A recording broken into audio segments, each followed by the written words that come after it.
Hey, good people. Grits or cream of wheat? Who the hell is racist? Does anyone ever ask if they touch your hair?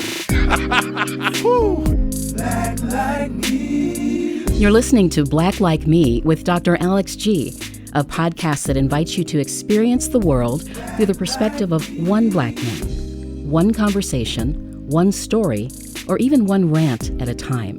Here's Dr. G. Black Like Me. Hey, good people. A few years ago, our nation and our criminal justice system was riveted when 5 men who the media referred to as the Central Park Five, 4 African-American men and 1 Latino brother, were falsely accused of rape and mayhem in Central Park in the late 80s. These men were exonerated as their stories were told and the truth came out. We were fortunate enough to have one of those gentlemen, Dr. Yusef Salaam, in the city of Madison. He was the guest of Madison College to talk about his story, redemption, brokenness, and the criminal justice system. He's also featured in the Netflix story When They See Us, where his story is told. Now, he's a very busy man. He and I met a few months ago in Seattle, just briefly. So when I found out that Madison College had asked me to introduce him, I quickly used my contacts to get an interview with him. I couldn't get him to our studio because there wasn't enough time. And so I took my crew, my great equipment, and we set up shop in one of the meeting rooms at his hotel. So if the quality on this interview is slightly different than what you've become accustomed to as you've listened to Black Like Me, understand it is because we were on location. You're going to enjoy this. It's gut-wrenching, it's heartbreaking, but it's also very empowering to hear how a man who was destined to be broken made a decision to forgive and to live and to love. And he's quickly becoming one of my heroes. And so listen to this and please share it with people, because unfortunately, this is what he told me. His story is not an anomaly. That while we are oohing and awing at the exoneration of these men, while the Netflix documentary was showing, other men and women were being falsely accused and sent to prisons in the United States of America. I want you to think about that, and I want you to share this as much as you possibly can. As always, subscribe and learn from what you're about to hear and find out what you can do to be a part of the difference.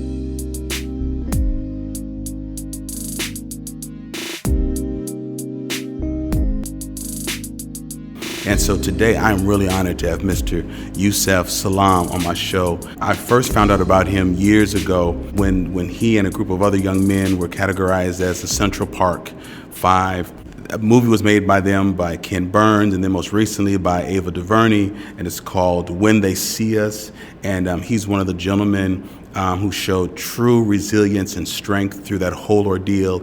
And he's traversing the world, talking about his experiences, talking about criminal justice, and helping people overcome tough situations. In fact, when he's finished talking with me, within 24 hours, he'll probably be on a plane out of the country to Mexico to do some more talks. And so, Brother Salaam, thank you so much for being here and being a part of Black Like Me. Man, it's my absolute pleasure and honor to be here on this radio station.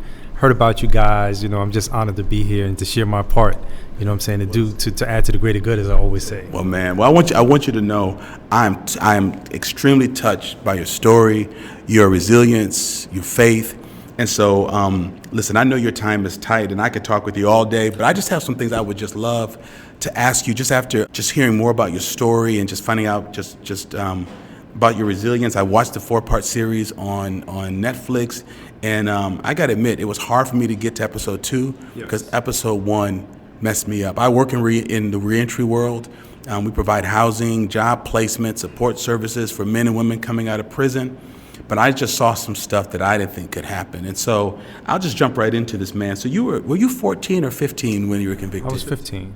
15 years old. But there were individuals that were young as 14 and old as 16. And so it's funny because most of the folks that looked at this back then, right, they were looking at what they thought were grown. They thought we were like adults. I don't know if that's the right way to put it, but the way that we were vilified was made so because they looked at us and said, these guys are adults. These guys are, they need to be run over by the spike wheels of justice. Right. The way they painted that picture. Man, that was, and that leads me to another question that broke my heart. I mean, I'm going to jump around a bit. One of the things that just broke my heart was they had young minors in rooms without their parents. Right. Asking them questions, getting them to sign things. I mean, at least that's how it was in the movie. So to be, full disclosure, some of the parents were there. And unfortunately, even though some of the parents were there, what we're talking about is the ability to figure out how to, what's the word I'm thinking about? Whether it was safe, right? Mm-hmm. Whether it was an opportunity where you would say, oh, the parents are in the room, right? They know their rights, we're going to proceed. And what you found in this particular story, and really our story is just a microcosm of the macrocosm. That's what's scary. Just like it, right? Yes. And so the picture that was painted and what folks needed to understand through what Ava DuVernay did and the amazing work that she continues to do is she needed and we needed for folks to get right the understanding that even if a parent is in the room, it might not be enough. It might not be enough for you to be able to say, oh, let's move forward. Because as you saw with the case of Antron McCray, right, they reached right into the record of the father. I know. And emasculated him, rather. And that part was real? That was real. That was real. That was real because back in the days, everybody used to say to themselves, well, damn, how did they get the father to turn on the son? Right. In the original photos, the father threw a chair across the room, in the original video, threw a chair across the room. All of this stuff was going down.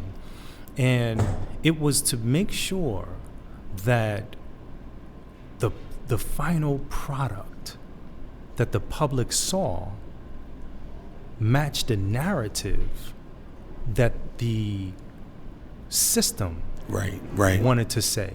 And that's the part, man, that scared the shit out of me. Because I watched that and I said, okay, you hear about this. Again, I work in reentry. I told you when we met, my father was incarcerated when I was younger. But the way you worded it, they had to put all of these things in place for the final production so that they could key it up before the public, not just the jury, but the public. They knew what they were doing the whole time. Well, we're talking about going down a rabbit hole, right? Right. And so we're talking about something that's actually a little bit more involved. I mean, we're talking about the COINTELPROs and all of this stuff that we've heard about that happens. Right. But then you get into the 13th Amendment. Right. And you say to yourself, hold on. Right in the founding documents of this country, they're telling you that we're abolishing slavery. There's no quotes, but we're going to do the quotes because it's really a quote, right? Right. But for those individuals that get convicted of a crime, they can be reverted and returned back to a state of slavery. And so now we look at what we know. We look at the historical reference of what happened after slavery. Right. We look at vagrancy laws. We look at we can jump around. We can literally we can play sunset laws. We can jump in the sunset laws. We can jump into the future. We could jump back into the past. We can literally skip all over this place because we can't talk about any of the realities that comes from what happened or what happens and what continues to happen in our communities without being able to directly correlate it with something in the past. And so if we're talking about something as magnanimous as poverty, right? How do we cure poverty? And then you realize that poverty is a manufactured thing. Right. So if you look at poverty from that vantage point, and then now you're saying to yourself, hold on, talk to me about redlining. Right. Talk to me about giving families assistance, but the man can't be at home. Exactly. Like that old Claudine movie back in the 70s. That was real. Papa wasn't a Rolling Stone because he chose to be, but Papa could not be in the house because the family needed the money. And so he had to figure out, how do I stay away? His absence was financed by the federal government. Exactly. And then we even fast forward, right? So we look at even latchkey children. Right. So not only was the absentee father financed by the federal government, but now we have the parents who were, the mother who was strong. Sure. Now having to be the head of the household, now having to be out of the household Sure. more. And what does that leave the children to do? The devil's mind is the idle mind is a devil's playground. Right. And that's not like just a blanket statement. Exactly. That's like literally, if you look at what happens in our communities, you find out that it's a very clear reference that if you put around a people environmentally things that would draw them down, things that will pull them out of their spirit, things that will keep them looking drab. We know what will happen. What happens is what we see. Exactly. And so we have to have a different eye to see past that, to be able to look at the community like Nipsey Hussle did. Sure. Right? Right. I mean, we know we can use his name because in reference to a Nipsey Hussle that we all have inside of ourselves, it's about planting seeds in the gardens, in the communities that we are living in, that we come from, that we may never sit under the shade of those trees. Right. But we still have to plant those seeds. Man, that's powerful.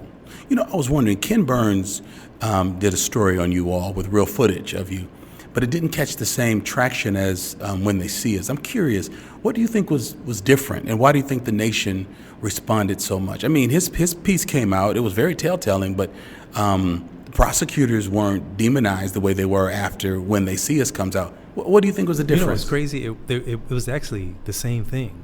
Was it really? Just on a smaller scale. Because see, what happened with the Central Park 5 film, the documentary that Ken Burns did, never had there been... I mean, first of all, let me just back up. Sure.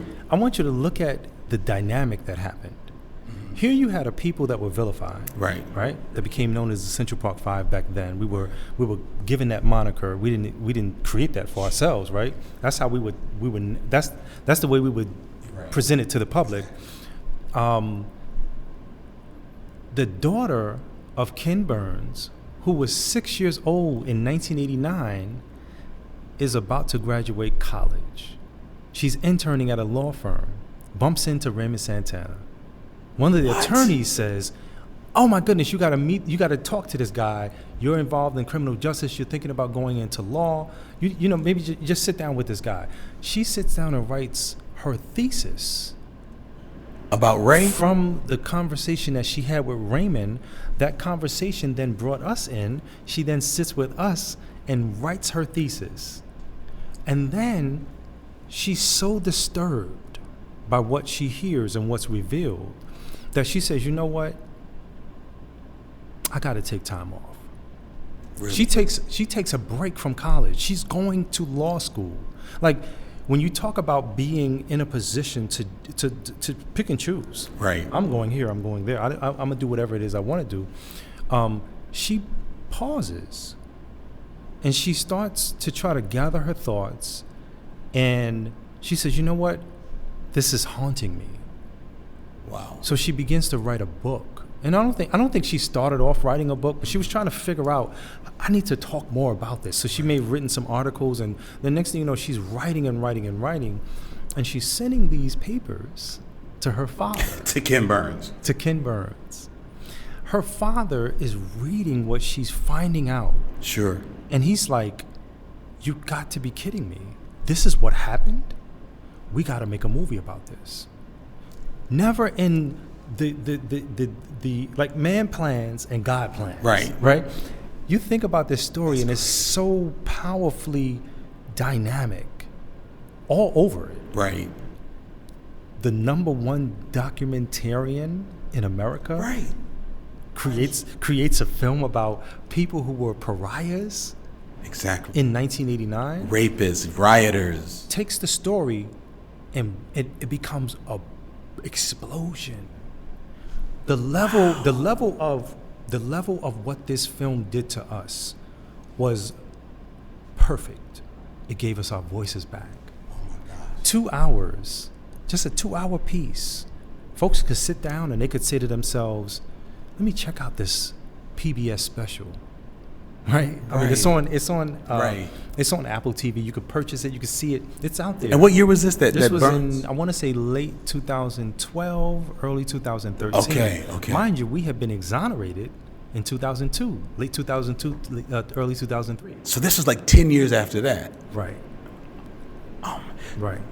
So you all were just living regular lives. We were trying to hold on to jobs. We weren't living regular lives. That's what I mean, regular lives. We were hiding in plain sight. If you can understand. So even after being exonerated, you still felt that same hatred? We were still vilified. There were folks that supported us, but you got to understand too that even in the support, the walk of a Yusef Salaam, a Raymond Santana, Corey, Kevin, Antron, the walk of us was, I hope nobody figures out or sees or knows who we are. And you thought about that every day? Every day. Even now, it goes down like that. The only difference is that there's a hesitation when someone sees you where you say to yourself, is this a friend or a foe? Right. What's the perception of me? More folks now are friendly.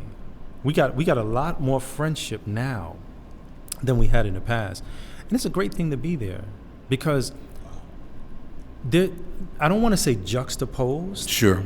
But when you look at the doc was the perfect piece to give us our voices back. Sure. What we needed next was a retelling in a fullness that the doc didn't have. And so now when folks see me step out on stage, for instance, sure. They see me, I have a suit and a tie on. Right. I don't sound like, I don't look like, I don't represent a person who's been run over by the spike wheels of justice. Right. Most certainly not 7 years in the pen, sure. Right? I don't look like that. And so we needed to be able to kind of show what would this look like. Mm-hmm. So now we need folks to be able to see us, but we need also for the greater community to see them, meaning see black folks, right. See brown folks, right. Understand why you shouldn't judge a book by its cover, because then you have a Tamir Rice, then you have a Trayvon Martin, then you have a Jordan Davis, then you have a Chiquisha Clemens, yes. Then you have a Tyra Patterson. You take the outer shell and make assumptions without diving into the real humanity of these folks. And many of these folks lose their lives. Yes, they do. Whether that means figuratively or literally. Because even the so-called Central Park Five, now known as the Exonerated Five, we are, as Corey would say, living life after death. We're living life in spite of what a life could have been. We don't know what that life that could have been, we can't even imagine now because we can't go back and change it. But you know what? I get what he means by you all living life after death, because you have experienced incarceration the way too many of our men and women have. You're innocent, like so many are. You've had a chance to come out, like so many have. But to get your voices back and to have a platform, and the Netflix series, the restoration, didn't just put a spotlight on you all. It put a spotlight on white people, on systemic racism, on how this thing can be twisted. And so while it was putting a very brilliant light on the five of you, it put a light on the prosecutor, it put a light on the books that they were writing and how they brought Corey in, at least according to the Netflix series, to sort of tie a bow around it. And that's true. That is true. That actually happened that way. That put an amazing light on there. Did he really come down just to watch over you to support you? I can tell you like this. That discovery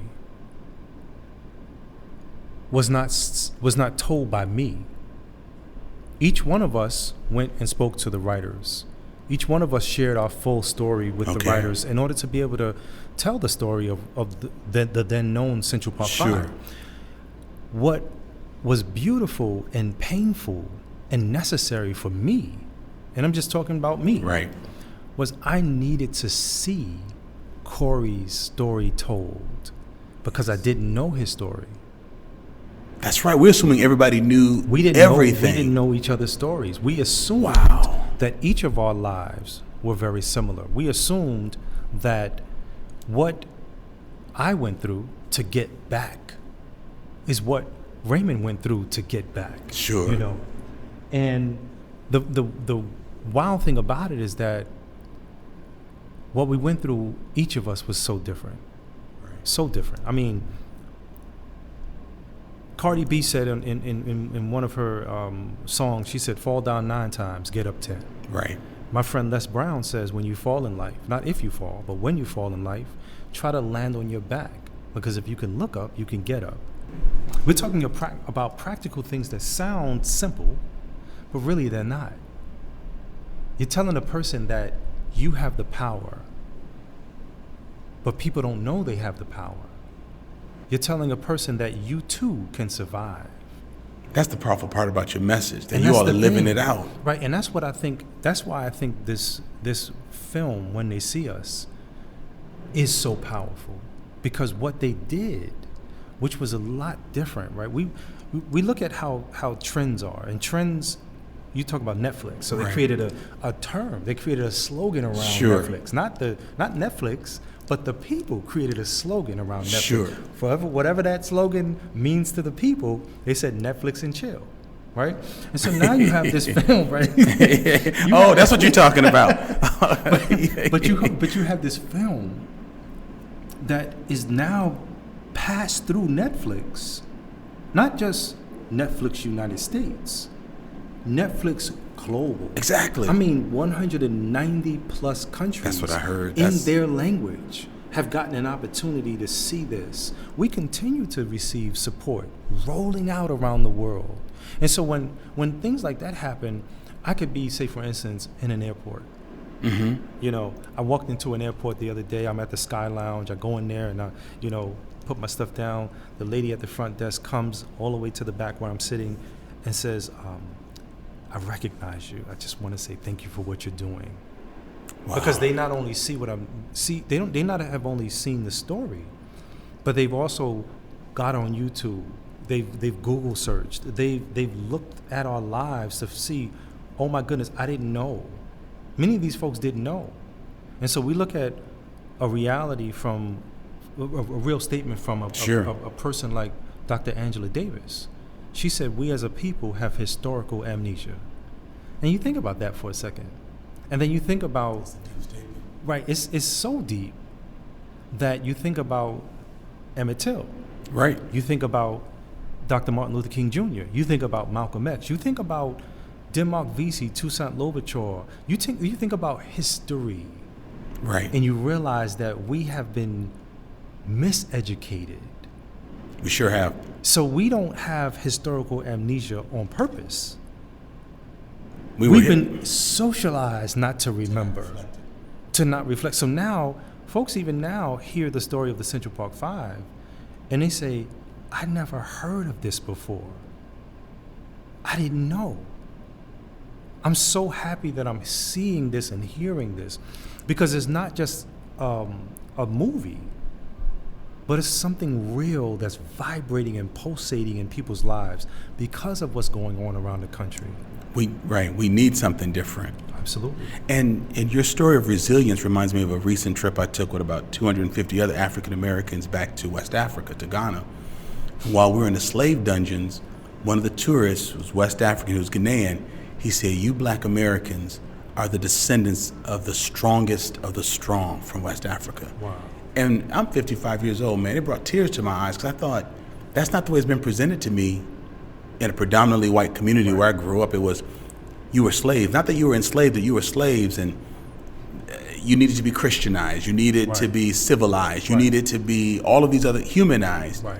But to have people who are from the soil, the land that my people come from, saying you are the descendants of heroes, caused me to see myself very differently. So today in this world, we need a different narrative, and what you're speaking about is moving beyond victimization, which you have plenty of right to do.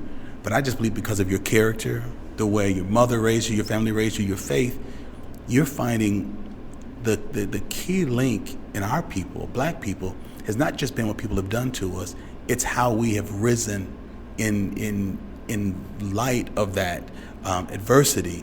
And that's the piece we got to get to this young generation. We are resilient people. We are so resilient, in fact, that I remember hearing Les Brown say this, and I could understand it because of what I had gone through.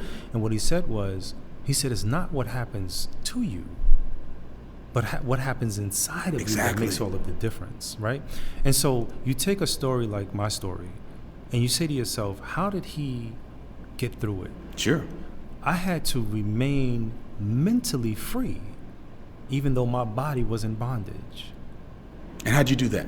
A lot of it was meditation. Sure. A lot of it was not just prayer, but live prayer, walking prayer, moving through the dungeons, moving through all of this stuff, and not allowing it to affect me in the way that it would stay. And so I had to be there. I had to be able to figure it out, but I also had to go back to my quiet area, my room, or even the cave in my mind. Yes. To be able to save myself, right? Because two things That's happen powerful. in prison. I mean, I tell people, like, young people have been lied to, especially young men. Young women now too are going on the rise of wanting to go to prison. But young men have been lied to, especially because they've been told that prison is a rite of passage. Right. That it's a place that you go to in order to become a man. I'm gonna be there and I'm gonna be holding it down with my boys. Right. Because some of the things that we've done as Formerly incarcerated folks is that we'll send pictures back to the world and we're posed up, Sure. we're strong, we're looking good. We're hard. Nobody's talking about the grown men that's crying. Nobody's talking about the real stuff that's going on. We're Right. just showing you selectively our Instagram feed. There you go. There you go. There you go. Life is so interesting. I remember, talking about Les Brown too. He's actually one of my mentors. He said that I followed him for years. I like his work. yeah, he's a powerful guy. He is. He said Nietzsche says that if you can find the why, you can live anyhow. That's powerful. It's That'll so powerful. preach. I found out the why. I found the why when I was in prison, 6 months into my prison bid. An officer walks up to me and asks me one question. This one question changed the total trajectory of my life. Mm-hmm. Because see, in prison, one thing can happen to you is that you can let time do you, Sure. or you can do time. Right. If you let time do you, you turn into the monster that time is trying to create. Sure. You turn into the person that is now caught Dang, in the that's powerful. recidivism of that revolving door, and you can't get free. But if you do the time, right, you take this lemon that life gave you and you make some lemonade. Some real lemon. Were there young men incarcerated with you, particularly in juvie, who believed you were innocent? Absolutely. There were young men that was in juvie with me that were innocent as well. There were young men who I met when I didn't have as broad of a scope when I got to juvie that I got to when I got to the adult facility. But I was in the adult facility, and it dawned on me after I started asking some of the young men some questions that some of them had done crime. Mm-hmm. But there were some of the ones who had done crime who had not done all of the crime that they were convicted of. And so now you're talking about a disservice of the criminal justice system, Right. which is why I call it the criminal system of injustice, right? You're talking about a disservice because you have a system who wants to appease us, who wants to appease a certain constituent, Right. who Right. says that, we the people means us and not all of us. Right. Not all of us. I mean, no, you guys are 3/5 of a person, and we're going to tell you that and socialize that to you all of your life. As a matter of fact, miseducation of the Negro. Yes. We've been taught in such a way that if there is no back door, we will create a back door for ourselves to go through. Right. Not a sneak door. I'm Right. talking about go to the back of the bus kind of door. Right. Right. You see what I'm saying? I do. And so this thing called life is a challenge to try to figure out what am I supposed to be doing? Mm-hmm. Right? Les Brown said to me, he said, we were born on purpose. And the reason why we know we were born on purpose is because when our parents got together, each of us, not me, not you, but each of us in this world were one of over 400 million different options. Someone else could have came out. We came out. Totally You see, unique. you see what I'm saying? Yes. And I when do. you look at that dynamic, you say to yourself, oh my goodness. So when God says be and it is, we have been given life. We have been given purpose in life. Yes. And we don't have to ask permission to live it. But we often do, but we don't have to. But we often do. Man. We can live life without permission. You're preaching to me right now. This is powerful. Were there guards who thought that you were innocent? The question that was asked of me 6 months into my prison bid was from an officer. Really? Yes. And what's interesting about that officer, his name is Jerome Jones. I'll never forget him. Jerome Jones and many others like him they were not necessarily the tough love component of prison, but in the absence of a father, in the absence of a parent, they were there. And so when they saw that person who can be saved, they did everything in their power to try to save them. Like in episode 4, there was an officer like that. They kept calling Corey Kid. Yes. Was that pretty based on Corey's account? I would have to say yes, because that's Corey's story. That's Corey's story, and I needed to see in that series that there were white people who had souls. Right. I mean, and Corey said in there's one scene where he said, "I like it when you call me kid," but he got him a Geopad. Like there were things he was doing to really help watch out for him. But it sounds like you had someone like that who was a parental figure. Absolutely, but not just one. In my case, several. There were multiple people that were insulating me from the fire of prison.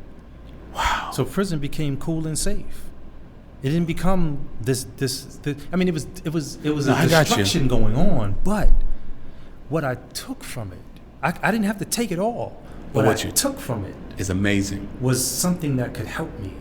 But it also says to me, Brother Yusef, that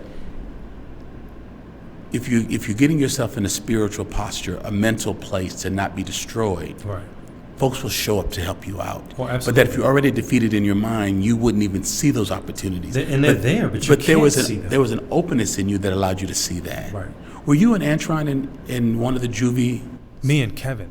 Oh, you and Kevin. And Kevin. As a matter of fact, Kevin and I were in Harlem Valley together. Harlem Valley was such a terrible place that it is no longer in existence. As a juvenile officer. There were 3 maximum age security facilities. There was Harlem Valley, Goshen, and Brookwood. Harlem Valley was so terrible that they shut it down. There's only Goshen and Brookwood still there. That's still in existence to this day. Did you do your entire juvenile stint there before going to adult prison? Yes. I did 5 years, and then I went from there to Clinton, Dannemora. So I was in the mountains, 5 to 15. Was it 15? About 5 to 15 miles from Canada. Wow. Hey everybody, this is Tyler, the podcast manager of Black Like Me. Just wanted to jump on and share 2 quick things about Black Like Me. Number 1, Patreon. Patreon is an opportunity for you if you like our show at all, if you enjoy it, if you want us to keep creating this content, to be able to support us financially and to help us do that. If you're as little as $2 a month, you can join our team. We also have some other higher tiers with some more benefits if you join. So please go to patreon.com/blacklikeme to hear more. Number 2 is that if you are interested in having Dr. G speak, if you're interested in him doing some consulting for you, your organization, anything like that, you can go to alexg.com/contact and you can fill out a form to be able to see how you might be able to bring Dr. G to your business or your community. All right, back to the show. When you look at the either Ken Burns account or When They See Us, are there scenes that you look at and you just think, man, that's real, and it's still hard to watch it. The whole thing. And there's power, and there's learning, and there's strength, right? Kevin said, this is one of the most painful things to watch, but most necessary. You have to see it. And that's what he said on the Oprah Winfrey Show. I know we weren't really on the Oprah Winfrey Show. But it looked like it felt like the Oprah Winfrey. We were on the Oprah Winfrey Show. Listen, if Oprah's in the room, it's Oprah Winfrey Show. I mean, you got it. And that's the thing, right? There's so many teachable moments. There's so many, even how do you find strength? You look at a Corey Wise. He's not a suspect. He's not supposed to be there. And you look at a Corey Wise and you say to yourself, wow, what gave him the power? When the officer came to him that time he was in his cell, what gave him the power when he's in his cell? The officer says, get dressed, come with me. And he says, what's up, where am I going? And the officer says, it's time for your parole hearing. Is that the scene he's doing push-ups? He's doing push-ups. Right. Right? He could have folded. At any moment before there, he could have folded and said, let me lie. Right. To get out of the hell. Yes. But instead, he says, I'm not going. The officer says, you're not going? He says, no. If they don't want to hear my truth, I don't want to waste my time.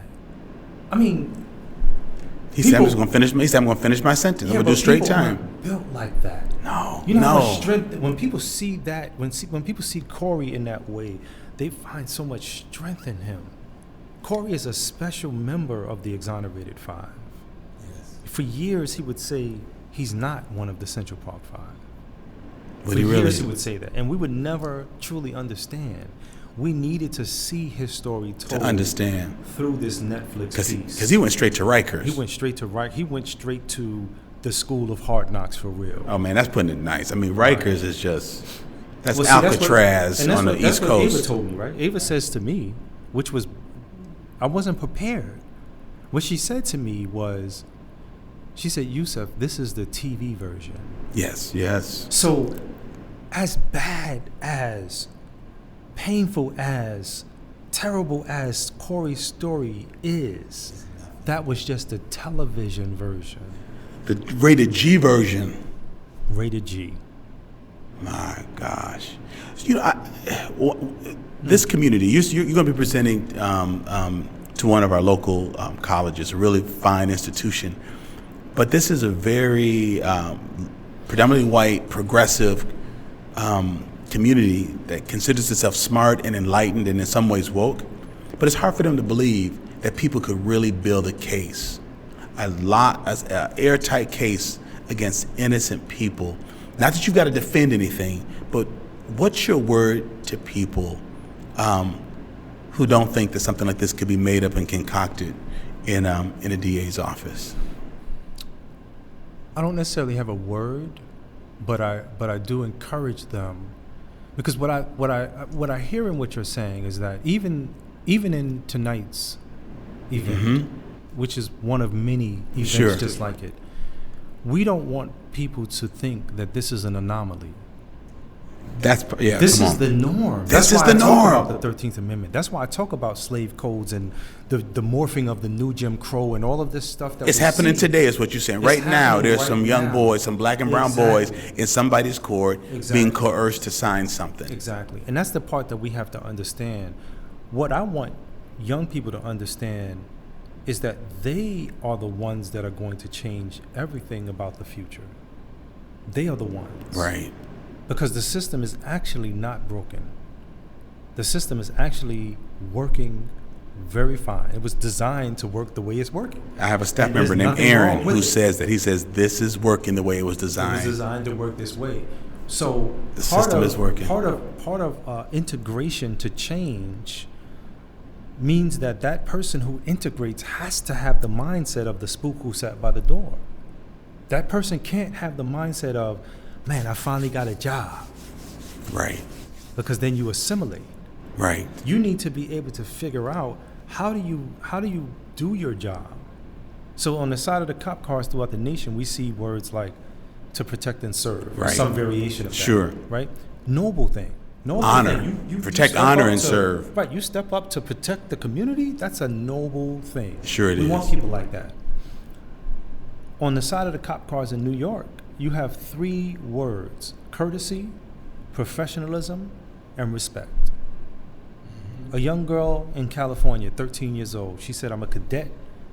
I want to become a cop. What advice can you give me? And had I seen the movie Get Out, I probably would have took out my camera phone and tried to... Sure. But I realized that I was talking to the future. I realized that this was an amazing opportunity to talk to the future in such a way that I could change the future. That's powerful. And so I said to her, I gave her the same discussion. On the side of cop cars, this is what we see. In New York, this is what we see. I said, if you can treat people with courtesy, with professionalism, and respect, you'll be one of the best cops out there. I said, as a matter of fact, bad policing is not the norm. Bad policing represents a dot on a carpet like this room or a stain on this table. The rest of the table is good. But the magnifying glass keeps getting placed on that stain. They keep on trying to clean this stain up because it's still there. Right. So that's the bad apple spoiling the bunch around it. But if we can be that type of individual. Sure. Then we can be a part of the change. Yeah. Man, that's some great insight. So Brother Yusef, as we winding up, because I want you to get ready for this evening, what does life and work look like for you 10 years down the road? And you can be vague, because is it politics? Is it setting up an institute? Is it creating a legal practice? Because, man, God's hand is on you. And to see someone rise like a phoenix out of the ashes, and I'm sure this is happening in the other brothers too. It's just that you and I met briefly in Seattle during one of the white privilege workshops, and then of course we're here in Madison. So I'm just watching the impact of your work, and I'm inspired by it. I'm just curious, what do you dream about 5-10 years down the road, about the impact you like to have, or what you could see yourself perhaps doing? I think the greatest thing is to be able to continue to be a part of the greater good that we want in the world. Okay. To allow those seeds, like our grandparents, probably our parents as well, have also told us that you reap what you sow. That's and true. So my thing is to be able to continue to plant seeds of goodness in the world, so that my children see the pattern and they too begin to plant seeds of goodness in the world. I think the greatest gift that I can leave is for my children to get it, to be able to be a part of what it is that I'm trying to be a part of. Right. And when I say leave, I'm not talking about dying. I mean, hopefully I understand what you mean. But I mean, the greatest thing in our lives is that dash in between our birth and our death. We need to make sure that dash matters. We need to not leave this world without a trace, but leave monuments here, leave iconic things here, leave something here that says we were here and we mattered. And at the same time, too, rising above the gravitational things that we see. Sure. Because the true fight has never been against black and white. We want to think that it's that, because the system has painted that picture for us. But we need to be able to understand that it's about fighting and battling spiritual wickedness in high and low places. Yes. Right? And so the kaleidoscope of the human family wants us to be able to walk into the future together. Wants there to be a positive and peaceful moment that we can all share in as we That's powerful. Finally That's very powerful. get there. Right? But there's a concerted effort to keep us down in the gravitational pull of the earth and in the murk and the mire of life as it is, because there's a need somewhere for there to be a them and an us. There's a need for there to be somewhere an oppressor and the oppressed, right? And so what I'm trying to get folks to understand, hopefully, is to begin to realize that you've been given life, and you don't have to ask permission to live your life. That you can turn up the light inside of yourself. As a matter of fact, I wrote it in the introduction of my book. I said that I wrote this book because I wanted people to know that when you find yourself in so-called dark places, there's always a light somewhere in the darkness. And even if that light is inside you, you can illuminate your own darkness by shedding that light on the world. Man. We all got it. Yes. We all have it inside of us. We just got to turn it up. We got to turn up. We got to turn. Oh my goodness. Yes, sir. Listen, you all, you have just had a good dose of profundity dropped on you. I've been sitting here just in awe of the words and the resilience and the spiritual strength of Brother Yusef Salaam. And so, as I told you all, I hope you buckled up. This has been a very, very inspiring, deep, illuminating, lifting conversation. And you're going to want to share this and repost it and tweet it out and get it to your friends, because this is not just the celebrity of someone who was falsely incarcerated. This is a story of gentlemen who refuse to let their souls be incarcerated, who refuse to let the horrendous situations that happen to their physical realities, to their environment, to change the inner landscape of their hearts. And that's the deep deep work of spirituality in our lives. And so I need you all to listen to this episode again and again and help me get it out to as many people, because this has shed light on the system, it's shed light on division, it's shed light on weakness, but most importantly, it has shed a bright light on the human dignity, on our purpose, and the fact that we don't need permission to live it out. We are a miracle. What did you say? There are 400,000? 400 million options. And here we are.